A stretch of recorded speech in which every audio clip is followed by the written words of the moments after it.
The Business Report brought to you with the compliments of CIBC First Caribbean. Banking that fits your life. And we're back now with business, and Barbados continues to be a leader in the area of renewable energy throughout the region. That's according to Director of Economics with the Caribbean Development Bank, Dr. Justin Ram. He says that while the strides made so far have been laudable, there are still some important factors to consider. Take, for example, solar. Of course, you have the electricity during the day when the sun shines, but what happens at night? We now have to look at battery storage or energy storage capacities. Or we also have to look at what is the right energy mix. Can you have solar, wind, or perhaps even ocean renewable energy supplementing all of those? These, I think, are areas that we need to look at. But again, it comes back to the regulatory environment and the doing business environment. How do you encourage investment in those new areas so that investors can also receive a good return on their capital? The students of the Challoner School over in St. Thomas are a little closer to getting back into their school building following a donation from a regional bank. The children have been housed temporarily in buildings on the grounds of the 400-year-old building for quite some time now because the original building had deteriorated to the stage where part of the roof had collapsed and the school had to be evacuated. But plans have been put in place to raise funds for the rebuilding and renovations, where a number of corporate entities have been asked to help. And CIBC First Caribbean has confirmed its assistance. Already, that bank and the center have been collaborating, where items from the Challoner Creative Arts and Training Center are sold every quarter to employees of the bank. And time now to take a look at how stocks traded on selected exchanges across our region. First up, Jamaica, where JMMB Group 7.25%, VR JMDCR preference shares was the volume leader, with 998,000 units at $2.05 each, and they were followed by Scotia Group Jamaica Limited and Jamaica Broilers Group. In Trinidad and Tobago, NCB Financial Group Limited was the volume leader, with 8,100 shares changing hands for a value of $68,040, and they were followed by the National Enterprises Limited and One Caribbean Media Limited. And in Barbados, the West India Biscuit Company Limited was the volume leader, trading 552 shares at $23.50 each, and they were followed by Goddard Enterprises Limited. When you've thought for a while about owning a new vehicle, there comes a time to take the next step. That's the time to apply for a car loan from CIBC First Caribbean. With low down payments and repayment plans to suit your budget, our car loans adjust to your needs, just like your car does. You want banking that fits your life. CIBC First Caribbean, banking that fits your life. And in international business, having a microchip inserted under the skin is increasingly the way to go, nowhere more so than over in Sweden. Now, more and more Swedes now use the technology, attending implant parties to have chips inserted to replace their national identification cards, their membership cards, and even their train tickets. The most cutting-edge thing about Hannes Sjöblad isn't the phone in his hand. It's the microchip actually in his hand. The tiny implant is the latest advance in a biohacking technology that is steadily becoming a part of normal life in Sweden.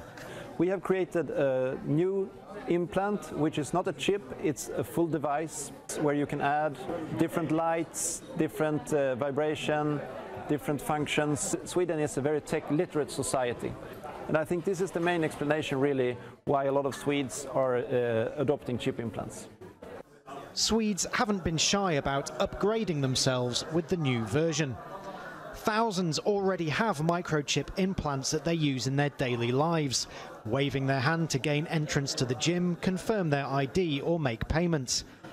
A short moment of pain not putting them off becoming part Swede, part machine. And in tonight's Minding Your Business, you'll never look at wooden pallets in the same way ever again. Minding Your Business with the kind compliments of the Barbados Workers Union Cooperative Credit Union Limited, who remind you that you are better with us. They say that one man's trash is another man's treasure. But here at AG's Pallet Transformation, they're turning this into this. And that's exactly what I'm going to learn today.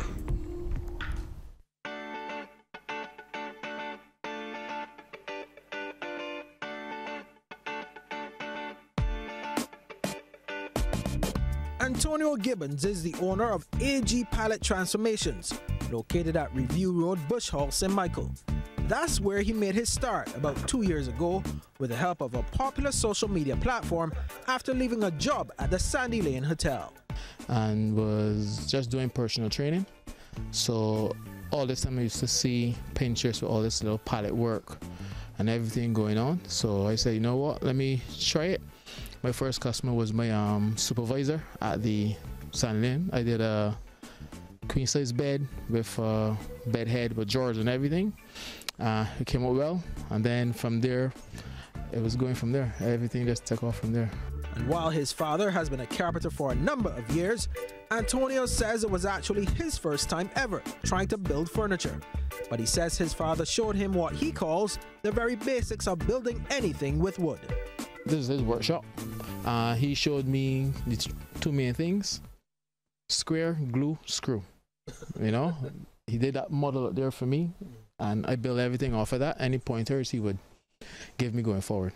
And as for the pallets that he uses, Antonio says one of the best things about them is that the majority of pallet wood has to be pre-treated since it is primarily used in shipping. The other good thing about pallets is that they are usually generally available for free from a variety of major businesses and other sources, as long as you have the transportation to move them. But once he has them in hand, your imagination is usually the only limitation of the number of furniture pieces that can be made, from sectionals to bar stools to tables, chairs, benches, even doghouses. And Antonio also works with a friend who does upholstery of the pieces if that's what the customer wants. A new line, living room suites, bar stools, a lot of bar stools, floating shelves, tables, dining room tables with chairs. Yeah, those sort of stuff. Most pallets are made from pine, but Antonio says that ever so often he also comes across a few made from the much heavier purple heart wood. He says the only real downside where pallets are concerned is that they usually contain several nails, which take some time to remove, depending on the piece that needs to be completed. And I found that out firsthand as I helped him to dismantle some of the pallets. There were nails of all shapes and sizes just about everywhere. And dismantling a pallet is a little harder than it looks. To build one bar stool, that could take a day or less than a day. Yeah, the hardest thing about this pallet business is taking on the pallets. That's the hardest thing. Because I have some nails that ain't coming out. One pallet I pulled out 76 nails. Yeah. Yeah, then you have to treat it, you have to plane it. Depends on what they want. Some people like the rugged look. If I'm doing like a dining room suite, I would plane the wood, make it look very nice. If I want like a natural look, I will look for the pallets with the knots and stuff so that when the varnish and stain hits them, it will give it a nice gloss and shine. So yeah, there's a lot of preparation to have it look how it look on the finish. And as demand for Antonio's furniture continues to grow, he says he depends mainly on social media to market the pieces. He says he's also focused on improving his skills and that he plans to get full certification at the Samuel Jackman Prescott Institute of Technology. Well, the plans are to get equipment for the shop, and I'd like to get to work with hardwood.